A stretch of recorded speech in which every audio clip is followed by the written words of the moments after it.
Yeah. Recording. Alrighty. Hello, Nicole. How are you? I'm good. How are you? I am great. Great, great, great. Glad this is wrapping up. I know. Listen, you are halfway there. Yes, I feel relieved at for one Mm-hmm. part, but at the same time, I know I can't get too comfortable yet. But yeah, Right, right, it's right. getting there. So I guess to start off with four, I felt that four was a little bit out of my comfort zone because I did do a lot of releasing and allowing the students to work on their own. Mm-hmm. I feel that they were comfortable with it Mm-hmm. more so than I was comfortable with it. Mm-hmm. The pairing was to me a great way because I'm sorry. Hold oh on. no, you're I am in a fine. meeting. Mm-hmm. The way that I did it was Valerio sat with Jennifer, so he's a lower student, but he's able to meet her competitively with the math. So I Mm-hmm. sat her with him for them to challenge each other. Nice. I did sit Cindy with Eminent, who is from Tongo, and I like that pairing because Cindy does struggle a little bit, but Eminent is strong, but he has a language barrier. But he Mm-hmm. also takes Spanish as well. So that's something that they can use as a way to communicate because she's fluent and he's learning. Mm-hmm. But that seemed to work well. And then I had Veronica with um, Yume and Ingrid. And Ingrid is still struggling. Her and I had a personal conversation yesterday. And she said she is working more in class, but she's not doing it so much at home. So I think Mm-hmm. she needs to start bringing in the home piece and she'll see success in math. I told her, as hard as you're working for me in class, I just need you to take a little bit into the home, maybe 30 minutes a day just to Yeah. start you off Yeah. until you build up. I said, but it's going to be hard work, but you can get on task. And so she had agreed to start trying to study some more at home, or excuse me, start to study at home. Okay. So that was my take on it. I really felt like it was good, but of course, I felt that I should have had the cards with a predisposed value or equation, system of equation versus them looking for their own. That was one of the things I thought I should have incorporated that I didn't, but I really felt like it went okay. Okay. Um, I mean, for me, when you release, what happened to your numbers? What do you mean, my numbers? What happened to your rubric numbers, your scores? They went higher. They went higher, They right? went higher, yes. And it is because you put the hard work already into the planning, and Mhm. you really got a chance to facilitate the learning. You got a chance to really see what your students were able to do. You were very strategic in mapping out who was going to work with who to challenge one another, to really see what they really learned or what they understand about the content. Mhm. And I mean, if I know when it comes to DCPS rubric, it's all about the kids doing the work. So, Mhm. if I were your administrator and I was coming in on just the EPs with DCPS alone, it still would have been a strong lesson because you really did allow them to do the majority of the work. So I know that feels very uncomfortable for you, but that's where the growth happens, right? When we're Right. uncomfortable, it doesn't Mhm. happen in that land of comfort zone. Of Um, course.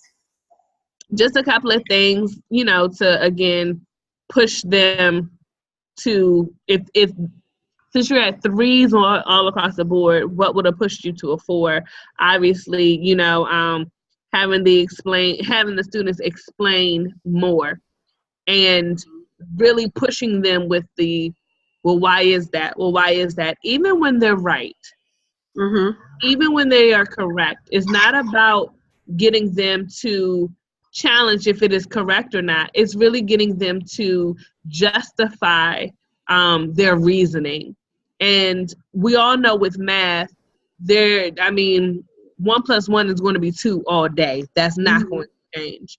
But it's how you decide what one represents and what that means to you and how you actually, kind of manipulated the problem.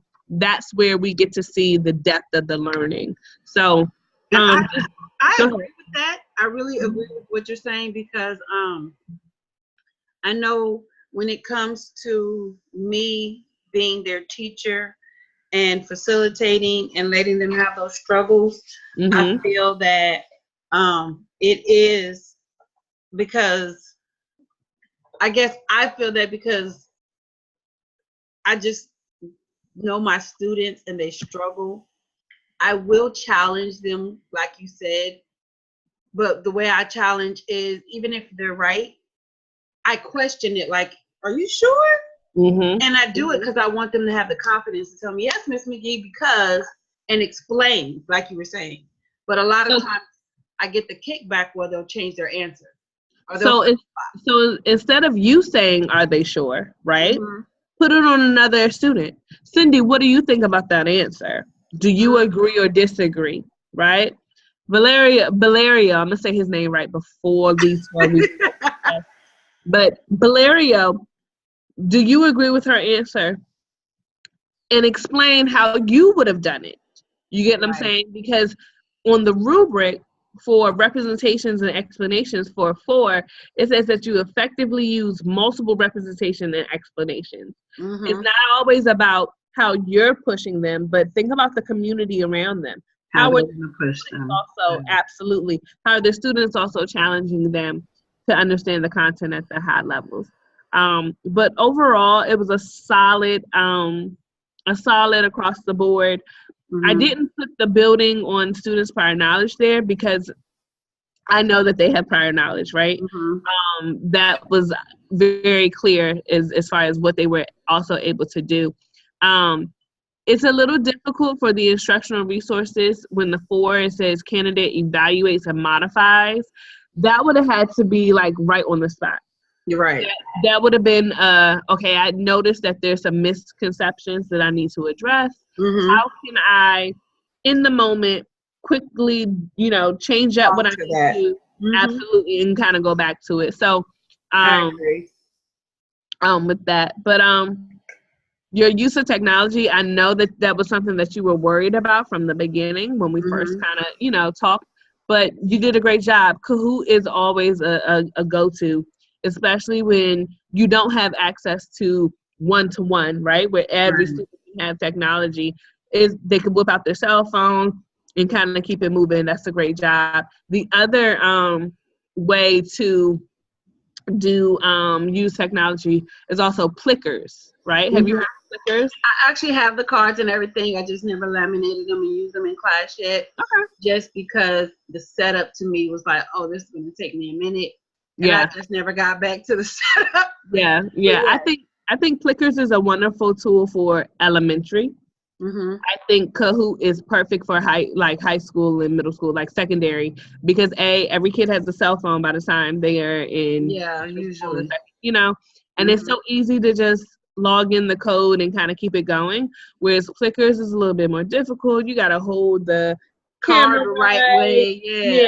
Yeah. So it's it's a little pain, but just to kind of keep that in your back pocket, because you do have a small group, and even if each group, if you did something in groups, if each group had a card, maybe that could be something that you can use. But great job. They use academic language. Again, continue to challenge them. How can you take that language up to the next level? But overall, very solid. I was very proud of you. I hope that you were very proud of you. This is where in the rubric all candidates should be excelling, or they should see definite growth.